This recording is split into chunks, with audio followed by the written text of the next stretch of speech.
It's affected me financially, mentally, and physically. Community, well, we couldn't go out. We couldn't do a lot of things. So, you know. How has it affected you financially? Well, financially it was harder because the kids were home 24/7. So they ate more at home. They ate like everything, more water. All my bills went up. Everything, all my expenses went up. To a point, I rent my own. The landlord was like, "Does somebody live in your house? And do you have extra people?" Because the water bill had gone up, and I'm like, "No, it's just the kids are home 24/7 now." So all the bills went up more, and the isolation it's horrible. I'm still dealing with the isolation. And how many kids in the family? Well, I have 4 living in my house. Okay. Have you been vaccinated for COVID? Yes. Okay. Tell us about your experiences getting COVID. I mean, getting the vaccine. Was it beneficial, good, helpful? It was hard. It was awful. Getting the vaccine, I actually had friends, and I was online at midnight trying to get appointments because I have this, between my age and my health risks, I have a lot of health risks in my house. And I have 3 disabled kids who have a lot of health risks, and I was really anxious to get appointments, but the big places, you couldn't get appointments for months. You couldn't even get an appointment. So I managed to get appointments at mostly the Rite Aids. And I went literally from down the shore for one, up north, all the way up north for another one, Branchburg for another one, or Bridgewater, and Perth, I was like all over. We all went to different ones wherever I could get an appointment. And like I would fill it out, the information, and I would lose the appointment. It's faster than before I finished the paperwork. So I actually had somebody else helping me. But this was like every night, 12 o'clock, when they would add more appointments. I had to stay up late, and it took me over 6 weeks to get everybody an appointment.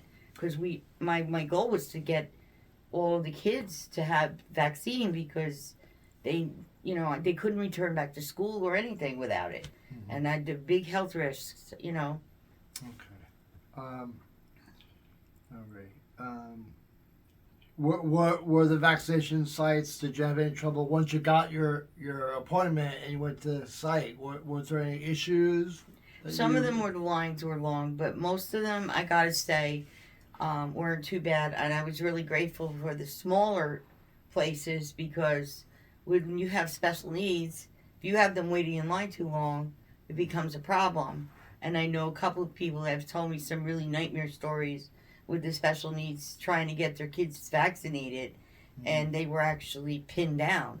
And I'm like, I won't do that. It's where my kids were, I explained before when we made the appointment, I called them ahead of time, I made sure they knew, and they were able to get in and out very quickly. So it went very smoothly, because it was these smaller Rite Aids, I think, made a difference. Okay. Who did you go to, or where did you go to for information about COVID vaccines? Basically, local, whatever was on Facebook, and local. And I did sign up for the COVIDs once they started. I had signed up right away to get an appointment, but I didn't get anything. In fact, I didn't get an appointment until way after we all got vaccinated. Then they started opening them up, which was months later. Right. The sources that you got information about COVID vaccines, did you trust them? Did you feel they were good sources? Some of them, but like some of the state ones where they said, you could make appointments at these big faculties like up north, or like Edison, the Raritan Center. Like they said, oh yeah, you can, it's open for appointments. You go in there and you couldn't get an appointment. So, yeah, they weren't so reliable,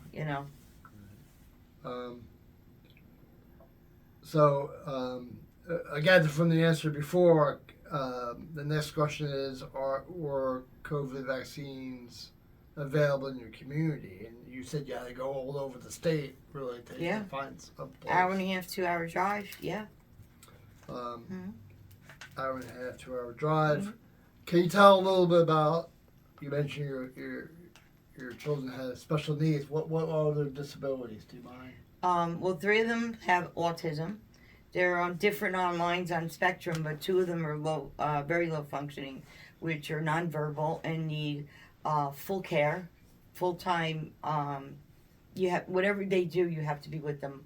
When they go to school, they both have aides in school to help them one on one. So they need a lot of one on one help. The other one, he's a little higher functioning, but he still needed help with adjusting with the schoolwork, and that's in a whole nother ballgame. The schoolwork was insane. How did they fare during the pandemic, during the lockdown and being home?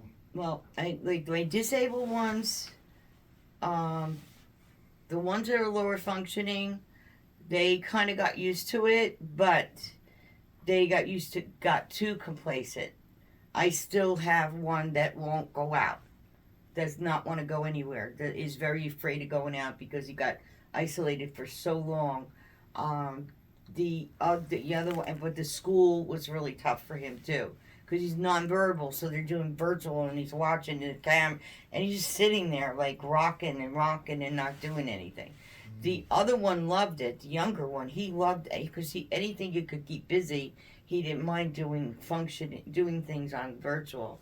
And then my middle guy got frustrated because he didn't want to sit. He's home. Why do I have to do schoolwork? So I had to keep on him constantly. He would shut off the computer or go to sleep.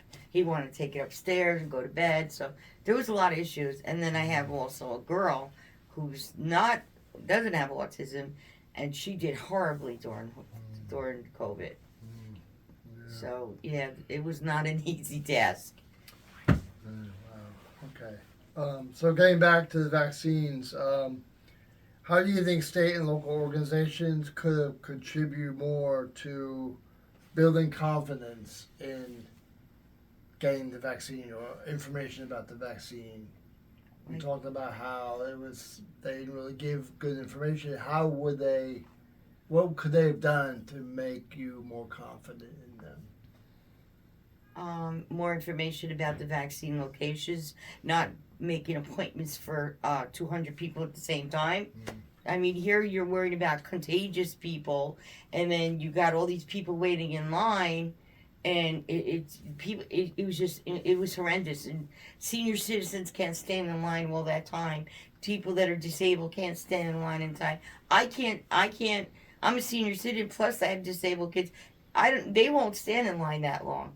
There's no way. I mean, having these big faculties were fine, facilities, but if you don't have enough staff to administer this stuff and you don't explain it, half the time you walk in there, you don't even know what you're walking into. And a lot of times the lines were out the door in the heat and the sun, and, it was very misinformation, let's put it that way. Did you talk to anyone, a healthcare provider or nurse or someone administering the vaccine when you went to get the vaccines? We talked to them a little bit, but they didn't really say much. Just, it's basically routine. Okay, sit down with the shot and you're done. Now go sit there for 20 minutes and then you can leave. That was it. Yeah. They set a timer and then you could go. That was it. Like, they don't tell you anything about side effects, what you should worry about, what to look at. No. None of them. That should be part of the conversation. And one of them I had done in a hospital because he was 16 at the time, so he had to wait. So he got it done up north in one of the hospitals, and the line was literally almost out the door in the hospital. But it's the only way I could get one for him because the Rite Aids or any of the small locations, you couldn't get those shots. You could only get the adult ones. But the younger kids couldn't get it in the smaller locations. You had to go to the bigger locations, which was another set of issues there. Okay. Do you think all communities in New Jersey have been given equal access or information to the vaccine? In other words, like people with disabilities were given the same information as people without disabilities. No, and they weren't given the same courtesy. They weren't given any courtesy. I know a lot of parents with disabled kids, and they struggled, and some parents didn't even bother to give their kid a shot because it was so hard to stand in line, and the staff that they had, instead of accommodating them, they basically either told them to leave or they tried to hold them down. You can't do that to people. That's degrading, it's disgraceful, and a lot of parents were stuck and not knowing. And then later on, eventually they had a few, but not enough. Not enough. They should have had one per area. You have these big centers. Why not have one area set up just for that? And you make an appointment and you take only that person. Get them in, get them out. You give that like 10-minute allotment. This way you don't have all these crowds and people waiting. It's much simpler, much faster. Not have it all the way in the back. Senior citizens are people that can't walk that far. You have stuff they're waiting in line. It's standing. No place to sit. And then you got to walk all the way in the back. You know, like, it's impossible, you know. I know some places set up quiet rooms or chill out rooms for people. Well, I didn't see any of those. Didn't see any where you were. No, not one place that I went to had that. No. Is there anything else you want to share, Patty, that maybe you didn't say before, or I didn't ask, something that maybe your experiences, or something that if this ever happens again, God forbid, what they can do differently? Well, like I said, more information and more consideration for your seniors and your disabled, because that was it was very hard for me, and I know a lot of parents, a lot of people that had hardship or just gave up and didn't bother to get the shot. Also, the kids at home with virtual, I have kids that need one-on-one. So at one point, I had the teenage girl in her room, shutting down her computer. I had 3 kids in a living room, dining room area. So I had one sitting at the dining room table, one in the middle with a little table in the middle of my living room, and one in the corner. I had 3 computers going on, because if they switched class, the kids don't know how to do that. I had to stay with them. And so I would go back and forth all day long, changing Zoom classes, meetings, different equipment, different things that he needed. I had my younger boy joining the older boy because he liked their class better than what was going on because it was boring. By the time February, towards the end of where COVID was, where school was all closed down for so long, I actually sent one of my kids to another house to help with the virtual because I was losing it. I couldn't do it anymore. It was just it was so overwhelming that I felt like I was actually going to have a nervous breakdown. I couldn't keep up. I was shutting down the computers in the middle of the day. I'm like, I can't do this anymore. Yeah, it was very, very overwhelming time and very isolated, yeah.